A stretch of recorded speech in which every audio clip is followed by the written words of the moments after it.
Now, the Greek myth of Pygmalion, the artist who brings his sculpture to life, has had a powerful grip on the modernist imagination. In 1883, Carlo Collodi launched a particularly infectious variant on this meme when he introduced the figure of Pinocchio, the puppet who shed his strings to become a real boy. A recurring trope in science fiction is the robot who becomes as human as his maker. Star Trek's Data, Blade Runner's replicas, Battlestar Galactica's Cylons, to name just a few from many countless examples. And with accelerating pace over the past decade, we've seen a growing number of theatrical productions and performance events that combine human performers with robots. My focus today is on a philosophical question.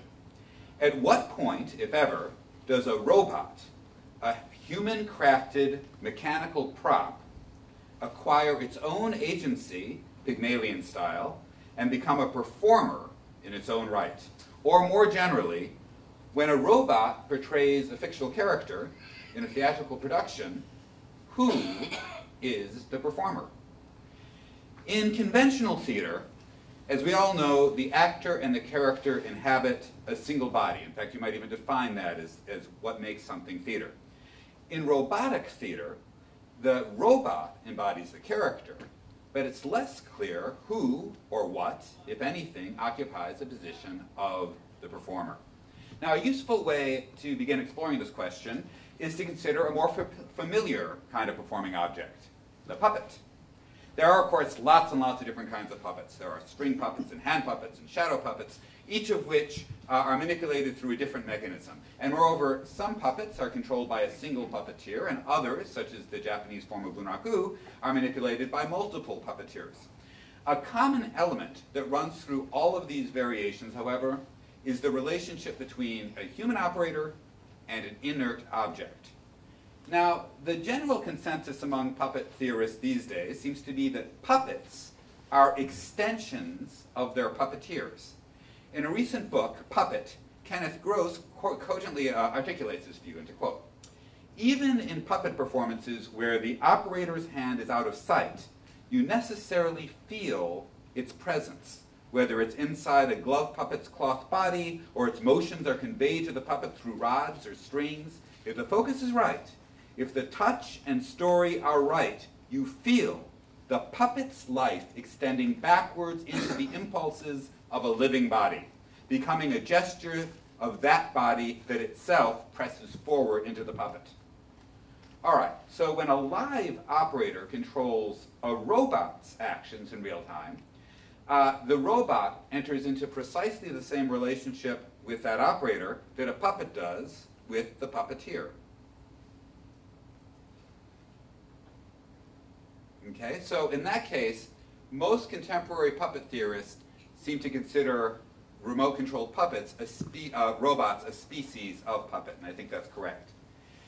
I'm really fascinated by the potential and the limitations of robotic puppetry, and I've experimented extensively with it in my own work. Now, here's a video of my own robot, Zeebzob, who is a Darwin OP robot. It's actually an open source robot manufactured by the Korean company Robotis, being puppeted in real time using the software tool Darwin Animator that we developed at the University of Georgia specifically to allow theater artists to work easily and effectively with robots. So you can see the cursor on the left is manipulating the robot in real time. Okay. Now, one of the most critically successful experiments so far with robotic puppets in theater is Elizabeth Merriweather's play Petitte Ron. This play was first produced in 2006 in New York with robots created by Bot Matrix, and then again in 2011 by the Sideshow Theater Company in Chicago. And in both productions, there were 5 robots, each of which being controlled in real time by a separate operator. Like conventional puppets, remote-controlled robots are manipulated in real time, but there are at least 2 interesting differences. The first, and most magical, is that the robotic puppet can be untethered from the puppeteer. And then the second is that we have an extraordinary freedom to design almost any kind of interface we can imagine to manipulate robotic puppets. We can control them with joysticks, with tablet interfaces, or we can even mimic conventional puppet controls such as hand puppets or marionettes. And it's even possible to use real-time motion capture to transfer the movements of a human performer directly onto the robot in a way that you can never do with a conventional puppet. At the same time, though, current remote-controlled robots do have some real limitations that I've been running against. First of all, the range of motions produced by servo motors that drive most robots is much more restricted than even the simplest hand puppet, rod puppet, or marionette. And moreover, the ability to position robots precisely using servo motors sounds like a fantastic thing, but it's also a weakness because it removes an element that Heinrich von Kleist, in his 19th century essay on the marionette theater, famously argued makes puppets brilliantly organic performers. The ability to use sort of natural gravity in order to make those motions absolutely fluid and lifelike is completely gone when you've got the absolute control of the servos. Another important difference between a robot and a puppet is that with a robot, and this is where we start to really move away from puppetry, it's possible to record the messages that a robot here sends to the robot and then replay that sequence later. This phenomenon is similar to video or audio recording, but there's an important difference. When we watch a performer on the screen, we're seeing only a virtual image of that performer, right? But when we play back the recorded motions on a robot, we don't just get an image or an illusion of a moving body. The robot really is there, moving in front of the audience. Only the puppeteer is absent. We're not merely seeing a reproduction or a representation of an absent performance, the way we are in film, but a reanimating of that performance. The roboteer is performing across time, actually much like a Gershwin piano roll on a player piano. Now I'm going to show you here the software that I use, Darwin Animator, allows you to move the robot, manipulate it in real time, and then capture its motions in a very sort of immediate, tactile way. And so you see here are two roboteers, myself and a student, working together to create a motion sequence. And now I will play back that sequence. Hi guys, good to see ya. Not that I can see you, but I wish I could. I wish I could be there in Washington with you guys for days here, but David wouldn't let me come. Anyway, have a great time. Bye. Okay, so this technique replicates the sort of direct physical link we see in conventional non-mechanized puppetry. You're actually seeing their video, so it's more complicated, my performance echoed back on the robot. But it goes beyond what's possible with conventional puppets. It's as if the puppeteer is wearing an invisibility cloak. It's also possible to record the movements of each body part separately and then layer them back together during playback. And actually, that's the way I typically will animate the robot. And what you have there is something very much like multi-track recording, when a single performance artist will first layer on, say, the drums, and then the bass, and then the guitar, and then the vocal, and then we create this virtual performance event that never actually occurred. In all the examples that I've talked about so far of robotic control, I would argue that we're dealing with versions and variations of robotic puppetry, insofar as a human roboteer is performing through the robot. So the answer to my philosophical question, I'd argue, is some variation of the performer is the human, and the object, the body, you get this sort of Cartesian split, is the robot. But in many cases, and in fact probably in the majority of cases, when people program a robot's motions, they do so not in this direct tactile puppet kind of way, but algorithmically.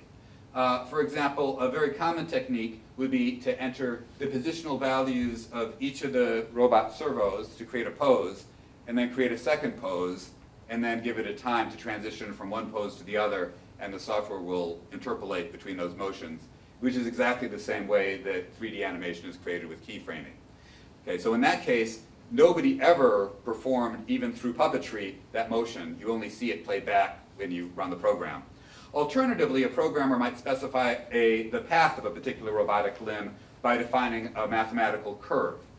Here's an example of a very, very simple and not particularly interesting algorithm that I created that defines this repeating motion for the robot. So when I programmed this, it was sort of fun to do the programming, but I wasn't actually doing the motions or even entirely sure what it would look like until I tried it.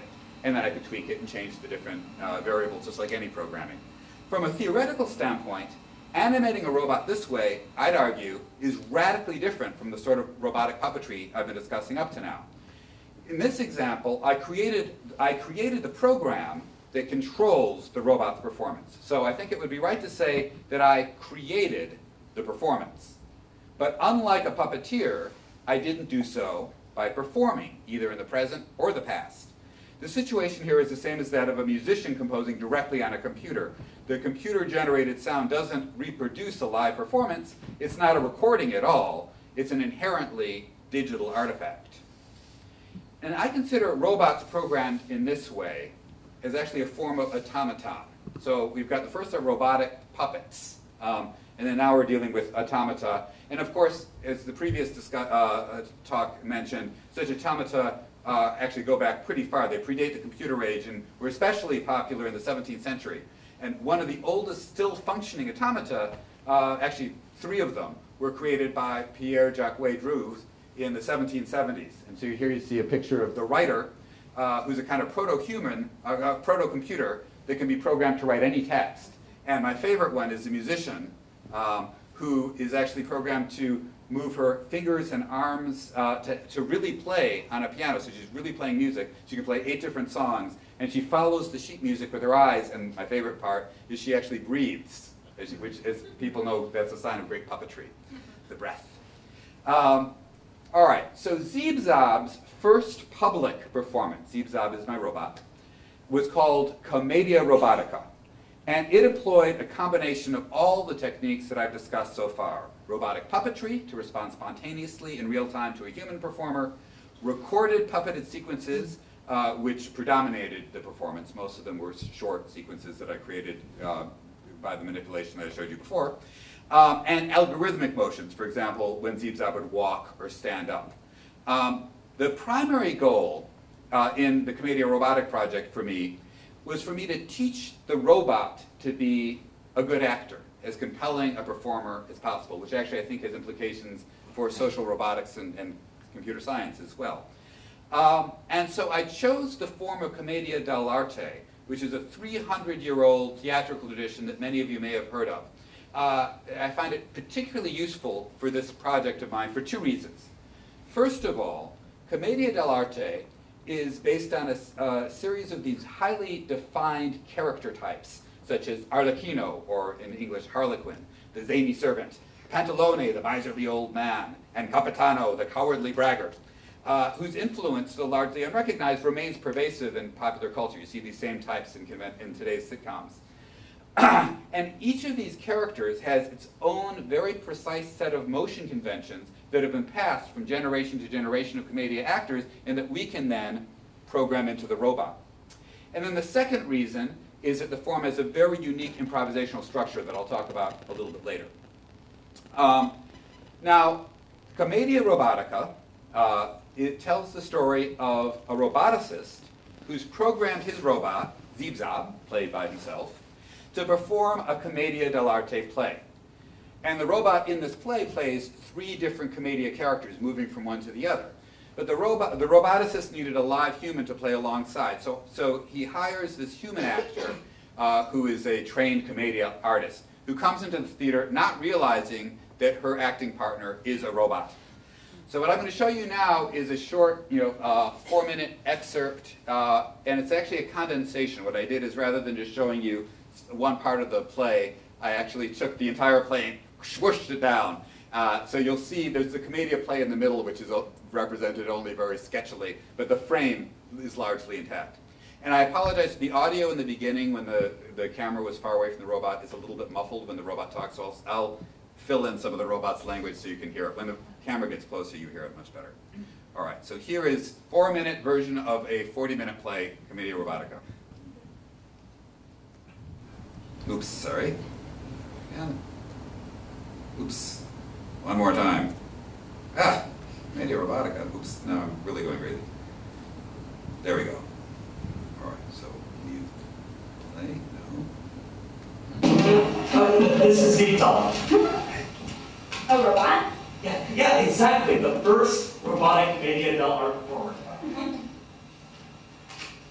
Okay, you gotta be kidding. Right, I'm not gonna do a puppet show, so... He's a robot. Robot, right, whatever. I'm sorry, I didn't sign up for this. I'm a professional actor. I work with other professional human actors. I don't have help with your science project. I'm so sorry. Please don't go. Who said that? Okay, so you programmed the robot to do... You tried. You did a great job. Okay. Really, you did a great job. So you'll do it. Well, no, I didn't say that. Yes. No. Oh. Well, I guess you can just ask the audience to go now. She looks so sad. You are really cute. I don't know, since I'm here, I guess, yeah? Yes. Okay. I'll give you some money, so. I'll get into my costume and be right back. Stay right there, okay? Okay, I mean.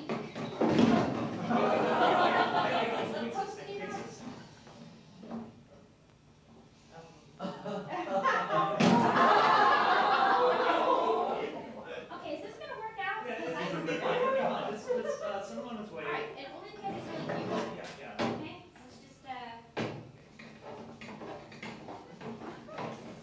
All right.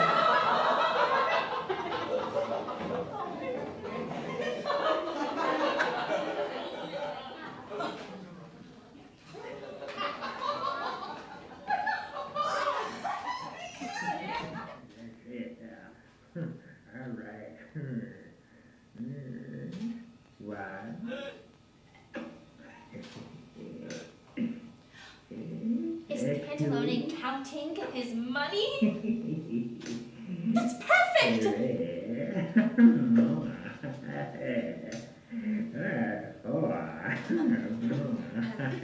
Your eyes, so stunning. And it's you. Oh. They remind me of the strength of the ocean. The same ocean I destroyed 500 Cylon troopers, obliterated 20,000 Terminators, and shut down the Death Star. I drew upon every ounce of strength I had in my motors, the same strength and passion that burns in your eyes. It must be for me. I love you so much. I love you too! You. Without you, iron, metal, and servos and working lights. But with you, I feel I am alive. Oh, Sorry.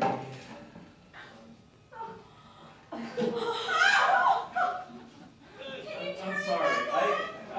No, I didn't program any of that. It's obviously malfunctioning. Maybe. Oh, so it's a malfunction to love me? Can't love. Just make it come back. Accessing something you don't. He's total scrap metal. Metal. So what, you just reset it? Well, yeah.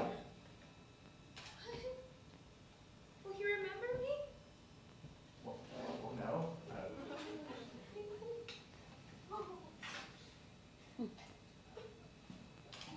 Page. Zine? Zine? Zine, can you hear me? Take me with you. Okay, I will. Goodbye. Goodbye. Goodbye, everyone. Now, all the way to the wedding, expect an e-bite.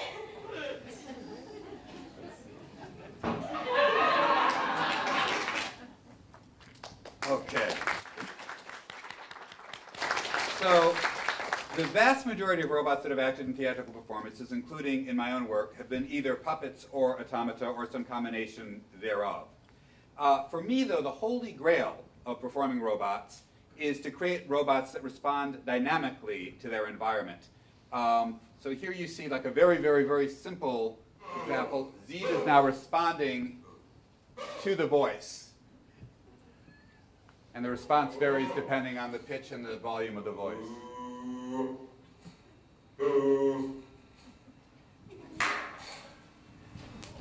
So the next phase of Commedia Robotica is to incorporate that kind of interactivity into the Commedia performance. And I don't have time to get into this right now, but there have been a number of wonderful installations that have created robotic performances using non-anthropomorphic, non-humanoid sorts of creatures in mainly sort of non-narrative settings that are highly responsive and in some cases embody a fair amount of artificial intelligence.